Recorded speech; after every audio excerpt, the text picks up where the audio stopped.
You know what? I don't know where to start with that. Let's get the negatives out the way. Um, we were awful. Absolutely awful today. Luton had 20 shots to our three. We only had three on target. I think they had four or five.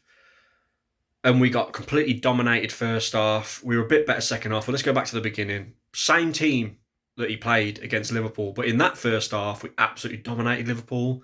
In this first half, tactically, it was the wrong formation to play. We got completely dominated by a Luton team that everyone reckons is going to go down without a win before this game. There was people talking on the radio about them not winning one game this season, but no, Wolves always do this. If we go into a game where we're meant to win, we make it as hard as possible. So yeah, 4-3-3, same team, all over the shop from the off. Nori letting the ball go out. Hwang was trying to run down the line, running the ball out of play. Cunha couldn't get involved. Neto hardly touched the ball first half. And Luton were just doing what they were doing, old-fashioned English football, whack it up, get it out onto the wings, try and cross it into the box. Their striker cuts it onto the edge of the box, whacks it off the post, so we should have been 1-0 down then. Dawson at one point tries to give him a goal. Miscommunication with Sarr. Wasn't Sarr's fault this time. It's usually him who has the howlers.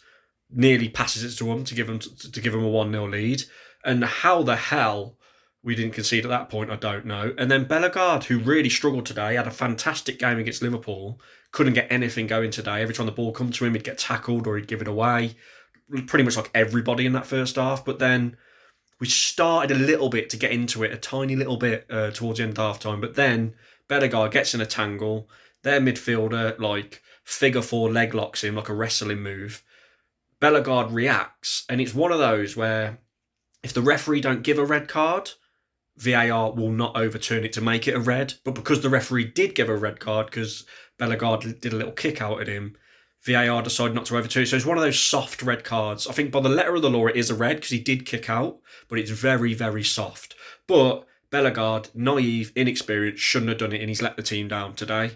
Don't want to go too hard on him. He's a brand new player. He looked really good against Liverpool. Shame he did that, because from that point on, especially the way we'd played first half, not having a shot on target in the first 45 minutes, or a shot at all, I was just expecting Luton to go on and win it. But he did change it to a 5 at the back. He put Hwang right wing back because he had to. With the 4-3-3 wasn't working at all.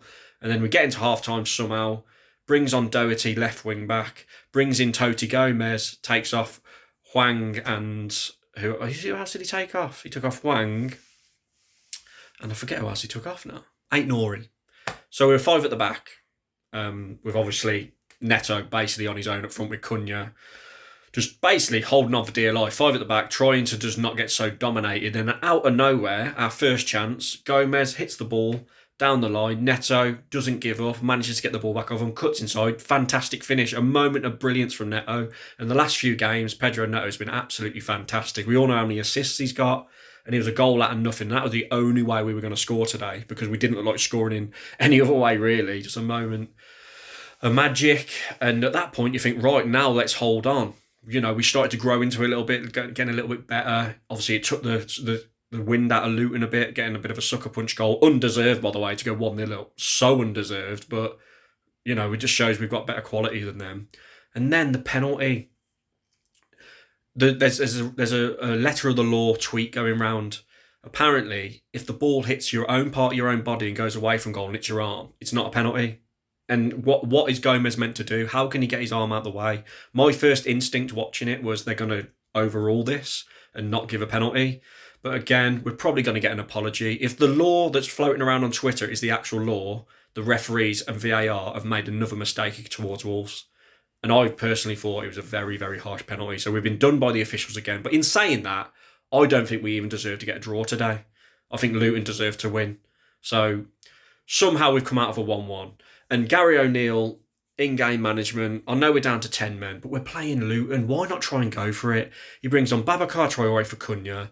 He brings on Tommy Doyle for Gomez. Why not bring Fabio Silva or Sasa Kalajic on for Neto or someone and just give ourselves a little bit of a chance to go on and get the winner? So negative. He did the same at Crystal Palace when he brought Babacar Traore on. It cost us the game that day. So really naive management again for me from Gary O'Neill. Poor starting lineup. to go to a back five was probably a good thing, but then the substitutions I completely disagreed with. But we have struggled and come away with a very fortunate point away at Luton, who everyone's tipping to go down without a win, as I said earlier.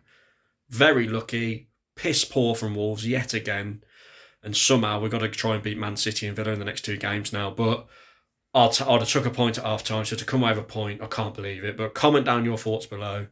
Please like and subscribe if you are new, and Jesus Christ. Can't believe it. Struggle, struggle, struggle.